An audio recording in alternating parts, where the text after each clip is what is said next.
guys, ako po'y nagbabalik na naman at sasabihin ko po sa inyo saan ba nagmula yung mga pangalan ng mga planeta sa ating solar system. Yan. Uunahin ko na po yung Mercury. So, si Mercury po, yung planeta na Mercury, pinangalan po, ano ba to? Yung planeta Mercury po, pinangalan po siya kay Mercury sa Roman mythology. Sa Roman mythology, tama. Sa Roman mythology. Kaya Mercury ang pinangalan sa tapat ng araw. Papakita ko sa inyo yung ng solar system. Paalala, hindi po ito copywriting ha. Ito po ay source kay Google. Galing po ito kay Google. So ito papakita ko sa inyo. So guys, ako yung nagbabalik na at tinakpan ko yung camera para mapunta tayo dito. Sasabihin ko na po sa inyo kung saan po nagmula ang pangalan ng bawat planeta. So, pinili ko tong diagram na to para mas maliwanagan po tayo, ano?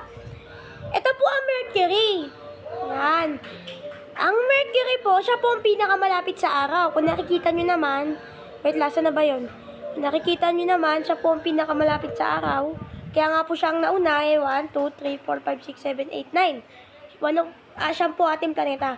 Si Mercury po, sa Roman mythology, ay paalala po pala, warning ang mga Roman o Greek mythology po, yun po ay mga teorya lamang. O hindi totoo, sumisimpo lang po ito sa ating literatura. Okay guys, warning ko po yun. Okay na po. Paalala guys, hindi po ito copywriting. Source po ito kay Google. Kung nakikita nyo naman po. Ito po ay galing po kay Google. Kay Madam Google. Yan, kay kay Google pala to. Etong si Mercury, pinangalan to sa kanya dahil siya ang pinakamalapit sa araw. Sa mga hindi po nakakalam, Sir Mercury po, siya po ang, yan guys. Pinangalan po Mercury sa kanya dahil siya po messenger of gods. Alam naman natin na Mercury ang pinakamalapit sa araw. Kaya Mercury pinangalan sa kanya dahil nasa tapat siya ng araw. Di ba guys, ang Diyos ang gumawa ng araw at ng kalawakan. Si Mercury, messenger of gods, nakakaintindi siya ng iba't ibang lengwahe. Pag humiling ka, sasabihin niya sa Diyos para matupad yung hiling mo. Ganon. Ito na. Alam niyo na kung bakit Mercury pinangalan dito ha. Next topic natin guys, sasabihin ko sa inyo ang tungkol sa Jupiter. Ha? Jupiter next topic natin. Ay, Pluto pala, Pluto. Sasabihin ko kung bakit hindi na to kasama sa mga planeta sa solar system noong 2016. So, balik tayo. Ito, ulitin ko, pinangalan to Mercury sa kanya dahil siya ang messenger of gods. Etong Venus, siya naman po ang diyosa ng kagandahan. Di ba nakikita naman po natin ang Venus na sobrang ganda sa gabi, nagiging star pa nga yan di po ninyo alam, excuse me po, hindi nyo po alam, etong dalawang to ay mag-twin sister, okay?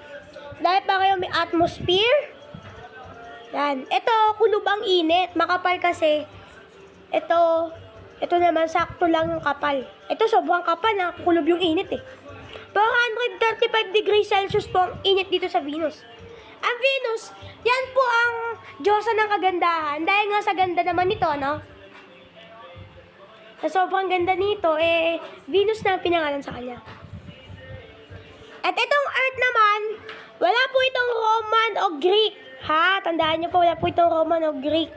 Dahil po, ito po nagsimula sa salitang Eartha, na ang ibig sabihin ay lupa. Kaya ganun, okay? Mabilis lang tayo dito sa dalawa. Kasi, etong Mars, medyo malalim to Ang Mars, siya po ang Diyos ng digmaan. Diyos po siya ng digmaan. Kaya po Mars ang pinangalan kasi pula ang kulay nito. Sumisimbolo po ng dugo at katapangan. Ang mga bayani po natin, nag-sacrifice po sila para po sa atin. Nagpakamatay, hindi naman po sila nagpakamatay, sorry. Namatay po sila sa kanilang katapangan at pagiging bayani sa bayan. Parang ganito sa kwento ni Mars sa Roman mythology. Siya ang Diyos ng digmaan, kaya Mars ang pinangalan dito sa red planet. Ito tinaguriang red planet ng solar system. Ang sunod naman sa Mars ay Jupiter. Pagsusunod-sunodin natin Ang sunod sa Mars ay Jupiter. Kaya Jupiter ang pinangalan dito sa planetang ito dahil napakalaki at siya po ang King of Gods. Gets? Siya po ang King of Gods. King of Gods siya dahil sa kanya sobrang laki. Si Jupiter, meron siyang ama. Ang ama po ni Jupiter, walang iba kundi ang Lord of the Rings, si Saturn. Yan. Si Saturn, nagmula din po sa Roman mythology, ha?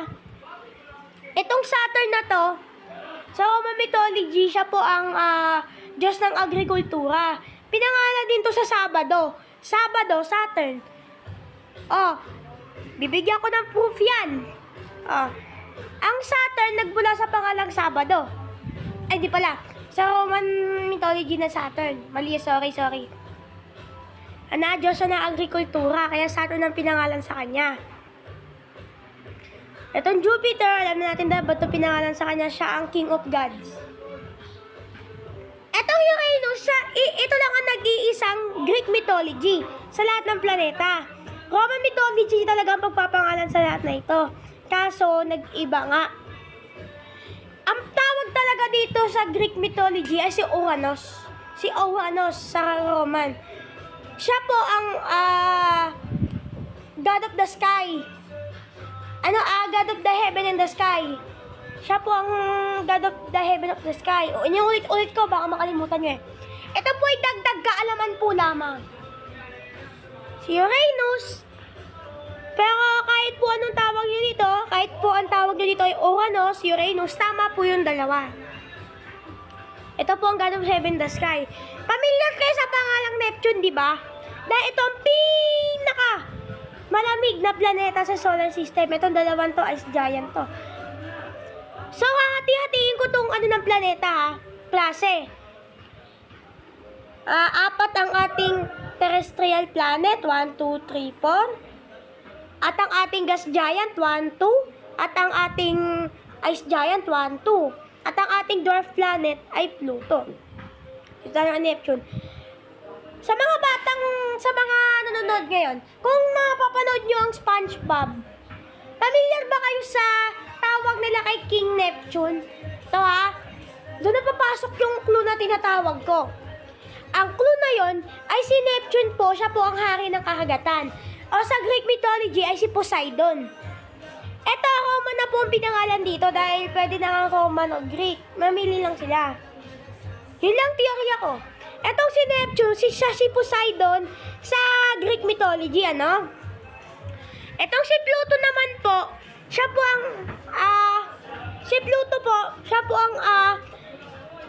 God of the Underworld. God of the Underworld, o si Hercules sa, napapause ako? O si Hercules sa Greek mythology. Siya po yun. Kaya Pluto ang pinangalan dahil napakalamig dito. Di ba guys? Ganun ang mga pangalan ng mga planetang ito. Itong si Pluto, si Hercules, napakasama ni Hercules. Mag-iisa lang sila ni Pluto. Si Pluto, sa Roman, ay hari ng underworld. Si Hercules, sa Greek, ganun din. Alam, pinagkaiba. So guys, ito ang ating video pack for today. Dito ko sinabi ko lang sa inyo ang pangalan ng mga planeta. At guys, subscribe nyo pala ang channel na to guys. Wait lang guys, babalik tayo sa screen. Ngayon guys, nakabalik na tayo sa screen ngayon. At naliwanagan naman kayo kung bakit yun yung mga pangalan ng pinangalan sa mga planeta natin. So guys, abangan nyo next vlog natin bukas ng gabi. I-upload ko yung mga 6 PM. Ito, upload ko to guys mamayang gabi, 6 PM. Alas 6 ng gabi. Tapos bukas, ang topic natin, bakit ang Pluto? Bakit nawala ang Pluto? Ano nga ba ang nakita ng mga scientists sa Pluto? At bakit hindi nakasama ang Pluto sa mga planeta sa ating solar system? So guys, dito na nagtatapos ang ating video. Subscribe ka na at pinutin mo na rin ang notification bell para ma-notify ka. See you guys! Bye! O baka sa mga di pa nakasubscribe, mag-subscribe na kayo. Supportive on my channel ha! Bye!